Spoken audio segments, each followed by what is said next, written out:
Hello guys, it's Amanda of Merciful Mermaid Tarot, and today in this video I'm back with a video response to the tarot challenge prompt by Larkin Legend Logan called Deck Reconnect.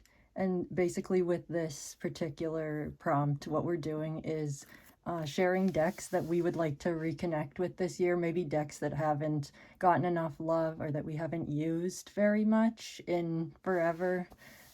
So this is just going to be a couple that I picked out from my collection. So I have I think about 8 here I'm going to cover.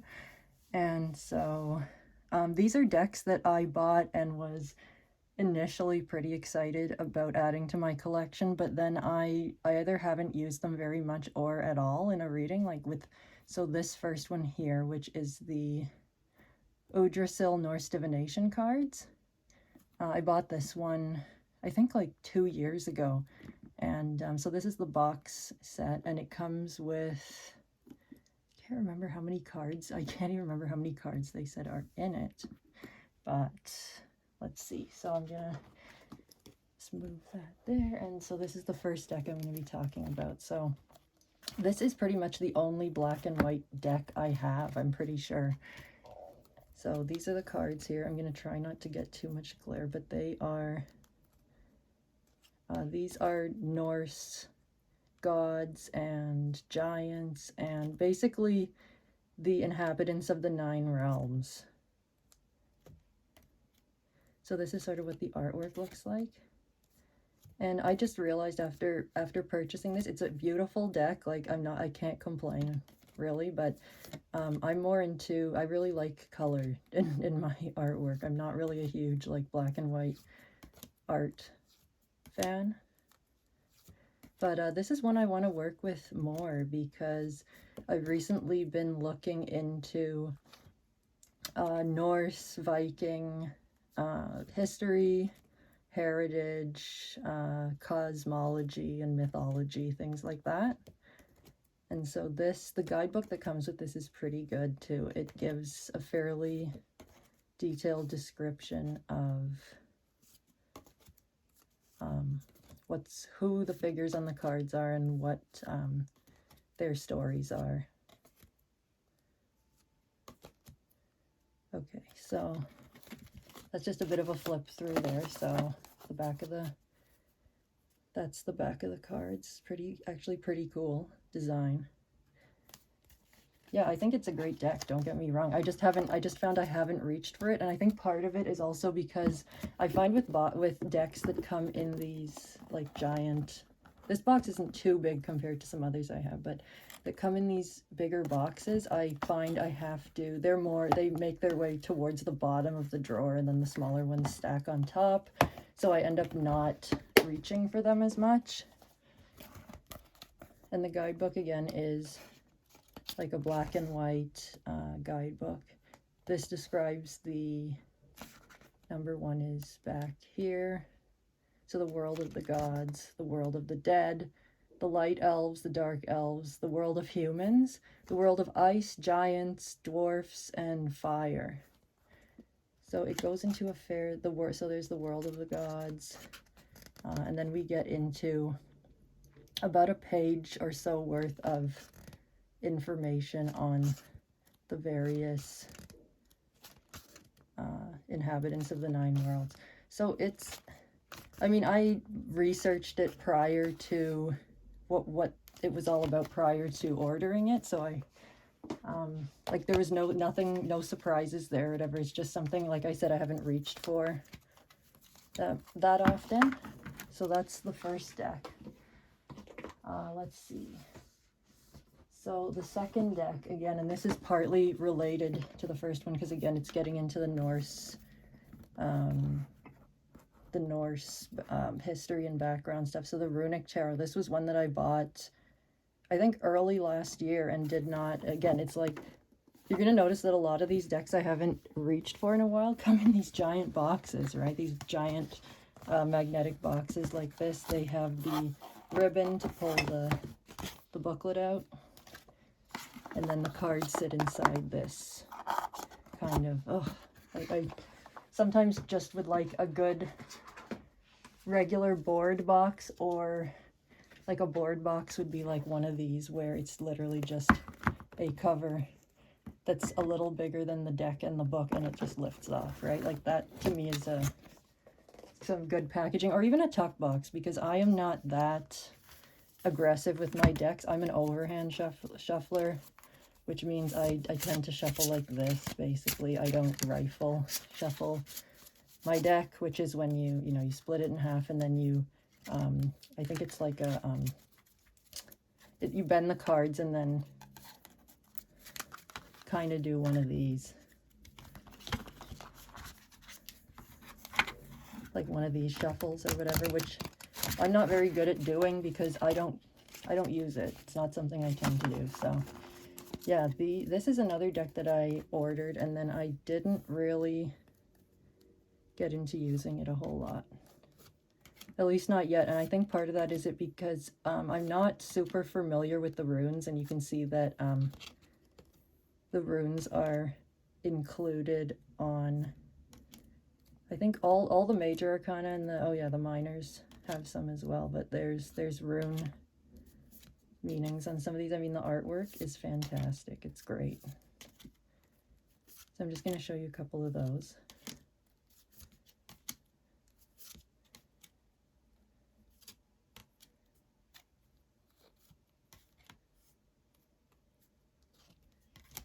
Yeah, I would set my camera to like an overhead shot, but right now I'm not able to make that happen because it just doesn't seem to hold up with the current setup I have. So in future, I'm going to try and find a way to do an overhead shot, because I think deck flippers are a lot better that way, but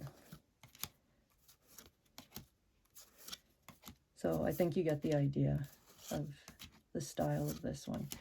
But yeah, I wanted this one for a long time, and I finally just, this one was one of the more expensive additions to my collection, but it's something I want to learn about, so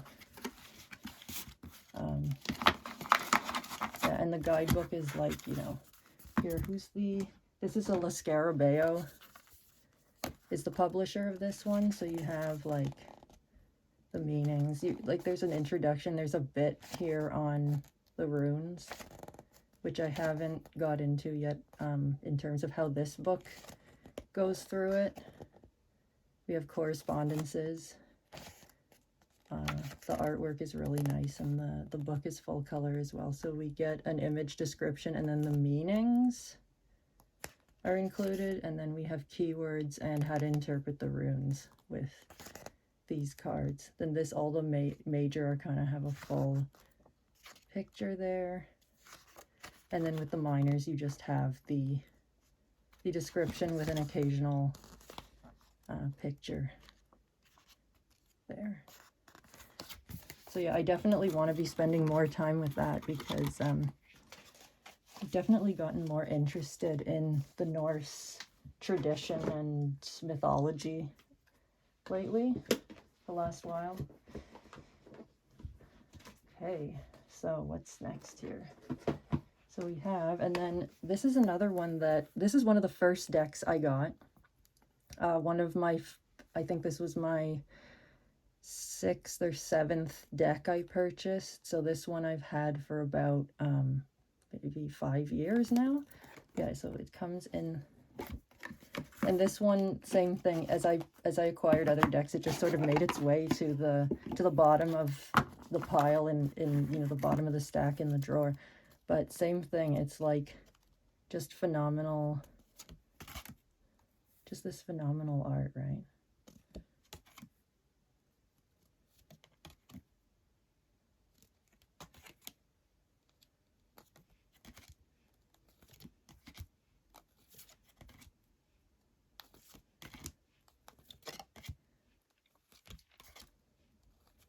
And I mean, this deck, from what I recall with using it in the past, it used to give me very strong, very resonant messages. Like it would be spot on with whatever I was dealing with. It would give very, very good, very deep readings. Oops.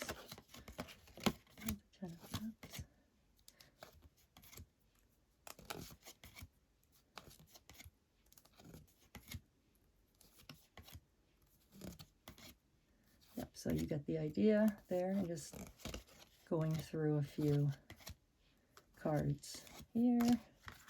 So yeah, these are on the larger side, which, I mean, that's not an issue for me. I have like huge giantess hands, so that's not a problem for me.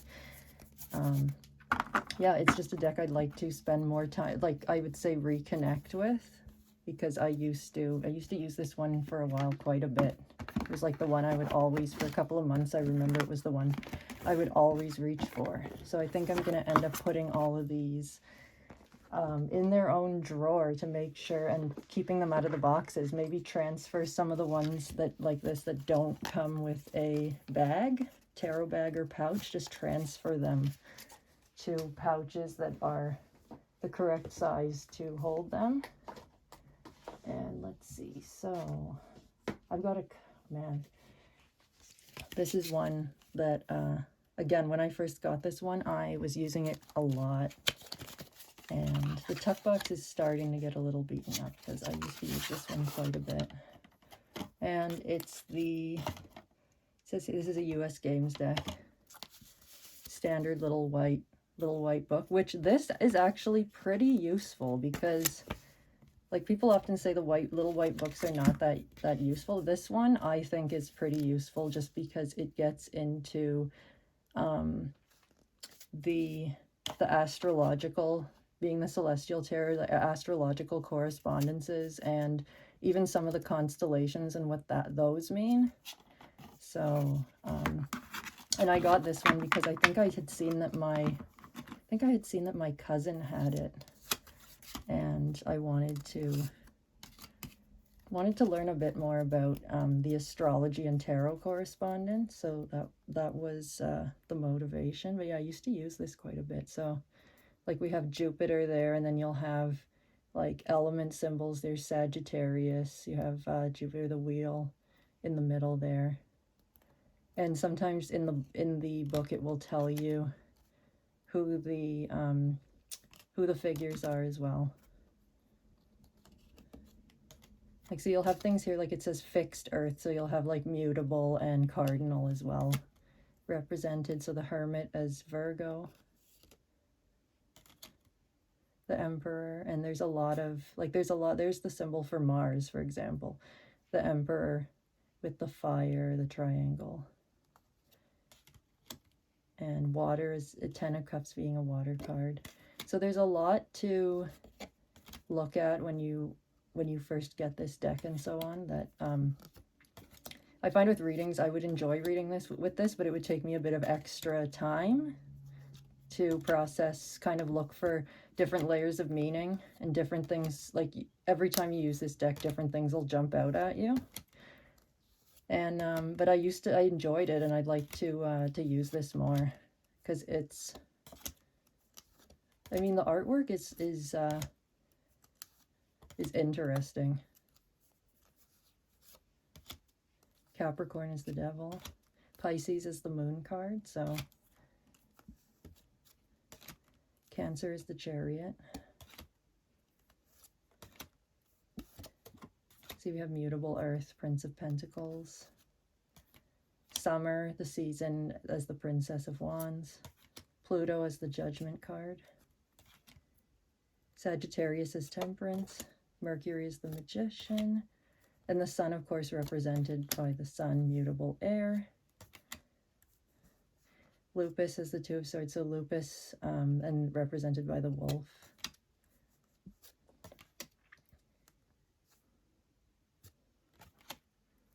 And I'm not 100% familiar with all of the, like, there we have Hercules as the Six of Cups. Like, I'm not exactly familiar with why certain figures or constellations, why certain things are grouped together on various cards. This is a deck that you could probably study it for quite some time, and it would be interesting and take some time to do, but would be worth it. I think it could enrich your general tarot reading practice to spend some time with the deck with multiple correspondences like that. Okay, so we have, so this one too, and this is really, really good, and I think, again, it's just the Fallen Angel Oracle cards, and so it comes in that, like, one of these, the side slide off, and I think for me, it's just because, like, putting all this stuff back in, you've got the cardboard inserts, the book, the cards, it's kind of difficult to, like, sometimes I find the cards slide around in there, and it's just, it's not something I reach for. I mean, it's not a very good excuse, but it is what it is. So it's, I think, 72 cards. And I think I've used this about half a dozen times. And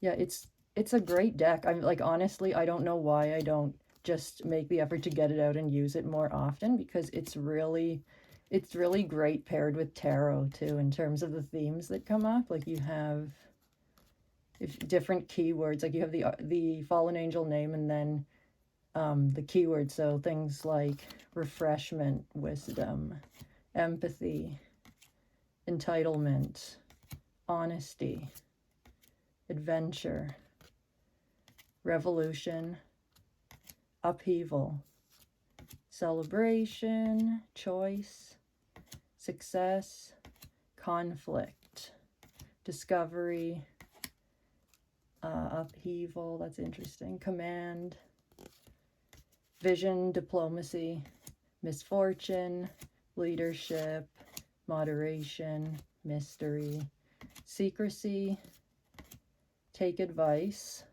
honesty, settlement, friendship, and so on, honesty, and so on and so forth, disputation, recuperation, discretion, strength and turmoil, spirit of nature, exhaustion, etc.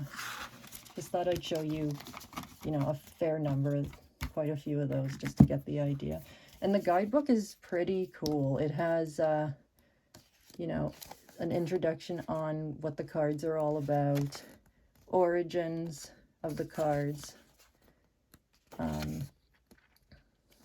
interesting, the gender of angels, the elements, the planets. So this deck covers a lot, how to lay out the cards. There's a lot of correspondences here. We have some spreads, and even a Solomon seal reading here with the elements there, and sample interpretation. And then we get into, each of the cards has the number, the fallen angel name, the main message, and then we have a bit of a description here about who that fallen angel is and what it could represent, and that helps you sort of figure out what the card could represent in your reading.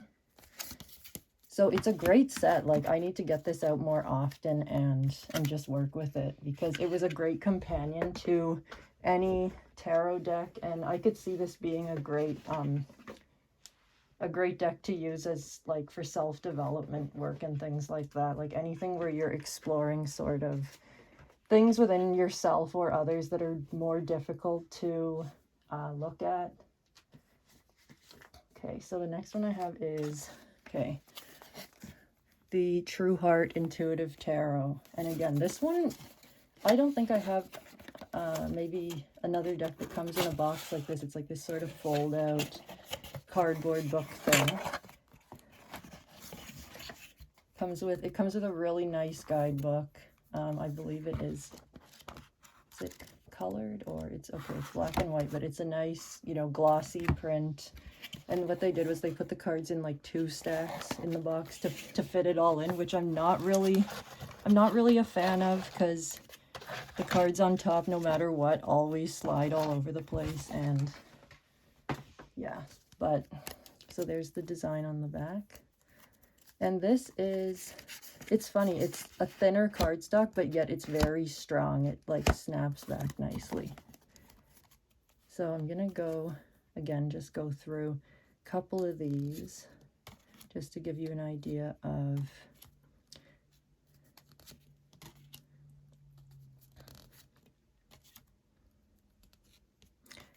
and the author of this deck, I think, she's one of the actresses from Rachel True, who was in what the heck's it called? Why am I drawing a blank on what that movie's called? It's like super popular. Anyway,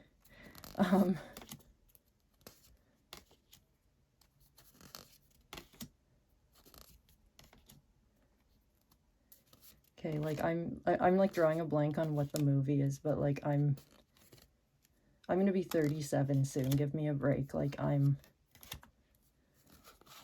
getting old. I can't remember things.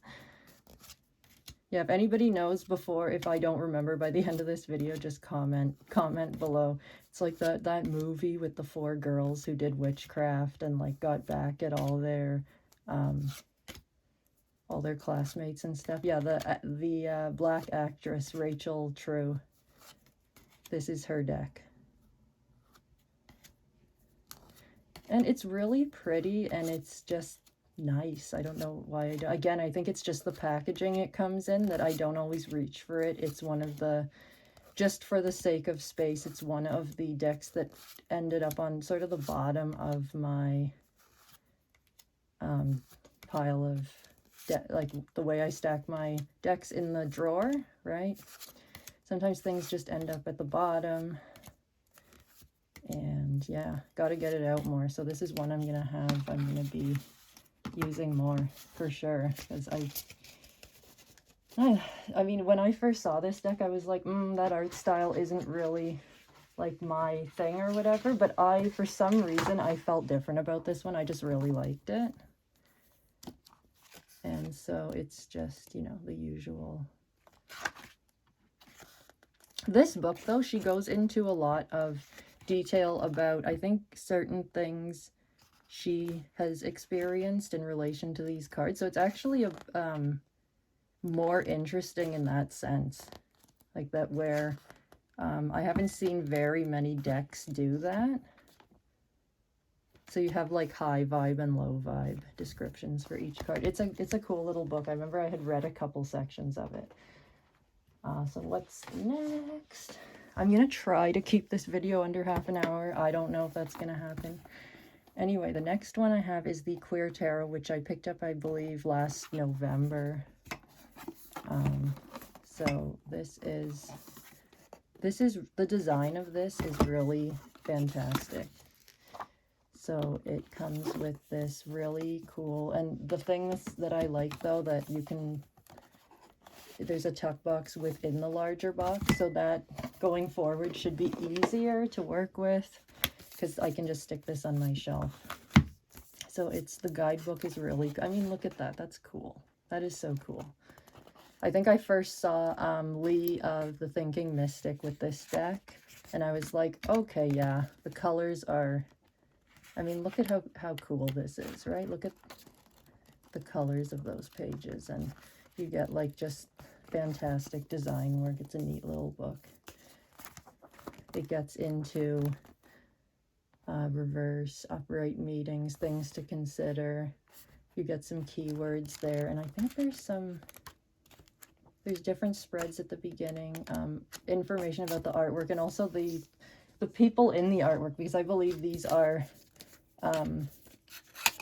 people they know, or people who modeled for the cards. So there's an actual, in the book, there's an actual name for identifying each of the models in the cards. But check out the artwork's great, but like also check out the colors of this. I'm hoping the super trippy colors are going to show up here as I go through this. And forgot to show you the back. This is, it's beautiful thick cardstock. It has that really smooth finish. It reminds me of Lacey. It has the black chin patch too, just like her. That's cute. And it's the Two of Cups, which I love. I mean, like, look at that. That color, like, just, it's just perfection, honestly. Like, look at that. I haven't seen another Three of Swords that looks like that. This, I love this one.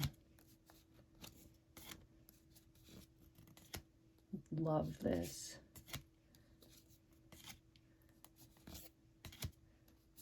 Like, I mean, the colors, I think it's, I don't know if I'm saying it right, if it's risograph or risograph technique that is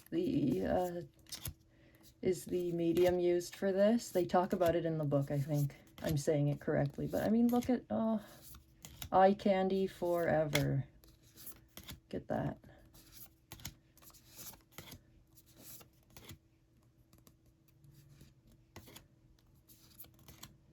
Oh, beautiful. I love it. I mean, I could look at this all day. Okay, but I do have a couple more to show you, so I'm gonna, let's just move right along. Okay. Yeah, I'm working with such limited space, guys. Honestly, I need more space so I can set up better here. Okay, and then this one comes in a huge freaking box. I don't know if I can get it all in the frame, but just barely. The Enchanted Tarot. So it's got like the flip top. If you look inside, it's got the book there. There's a deck bag in there, like a velvet bag. And then these are the huge freaking cards. Like, there's my hand, and I have a pretty big hand, and like those are the cards, right? The cards are just an inch shorter than my entire hand. So I can see, if I have large hands, I can see how these bigger decks would be just way too much. Like, how do you even shuffle these things, right? Well, I'll show you how I shuffle them in a minute, but yeah, there's the back of it. This is one I want to work with just because, I mean, this is Amy Zerner's tapestry work, and it's on cards. I mean, that is just cool.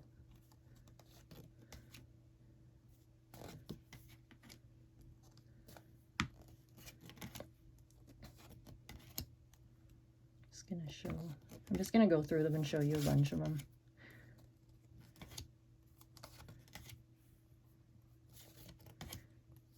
Hopefully the color shows up. Queen of Hearts is the Queen of Cups, I'm assuming. The Death card. The Hermit. They have a couple of Oracle decks as well that have Amy's same type of tapestry work, and I think she makes wearable stuff as well, so like jackets and like shawls and stuff made of all this beautiful fabric that have similar images and designs on them. She's just really good at putting these together.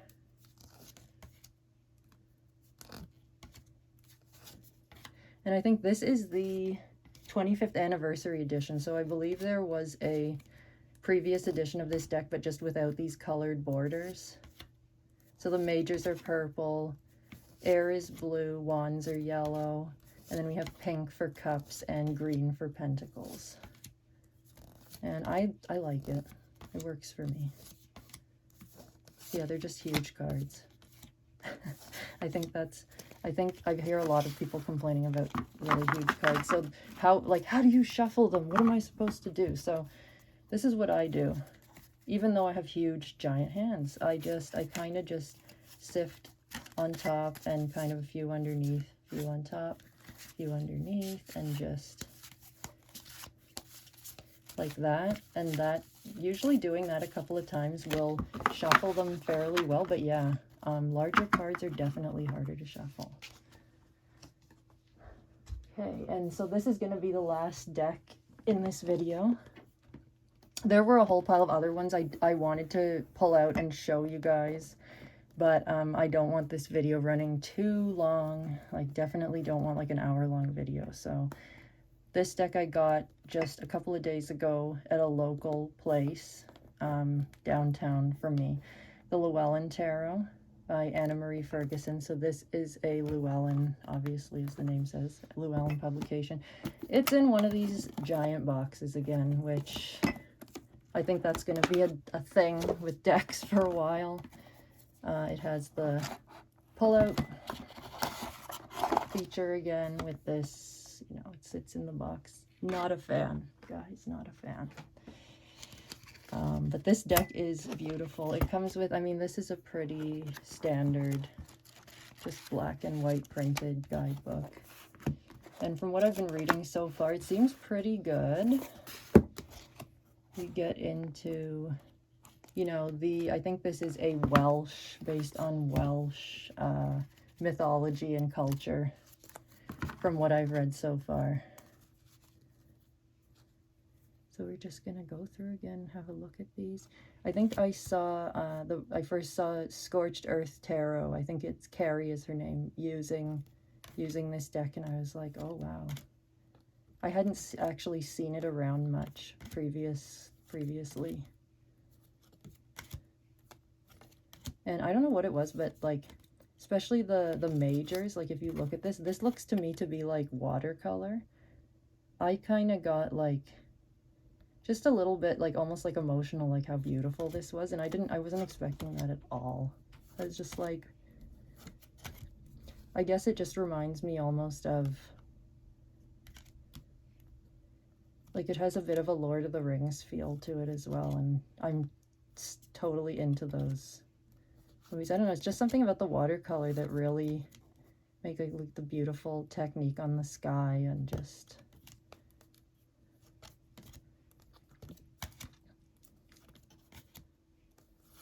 and I noticed too that like the minors and the quartz, they look kind of like you can see more of an outline on them, like they look a little more unfinished, whereas the majors look more like finished, really detailed pieces of art, right? Which is fine, because I think these are more symbolic, whereas the quartz and the pip, like the numbered cards, seem to represent more of the everyday phenomena, whereas the majors are more like symbolic of the stages of the journey, right? And I'm wondering if that was just like a purposely done, like deliberate, or if it was just like maybe it would have taken her forever, like taken the artist forever to finish these otherwise. I don't know. I don't want to, you know, judge one way or the other. It's a beautiful deck regardless. I mean, like, guys, come on, look at that. Look at, like, just look at it. Also, like, Temperance, it looks like she's underwater to me, yet holding a she's holding a vase, like a water pitcher. Interesting. Yeah, like the High Priestess. Wow. The Hermit, like this card, like I think this is one of the most beautiful Hermit cards I've ever seen.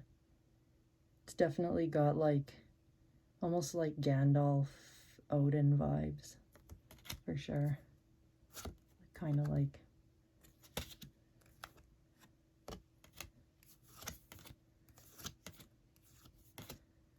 so yeah, so that's those are the decks I've selected that I'm showing on this video. There are other ones as well. I mean, I may do a second video.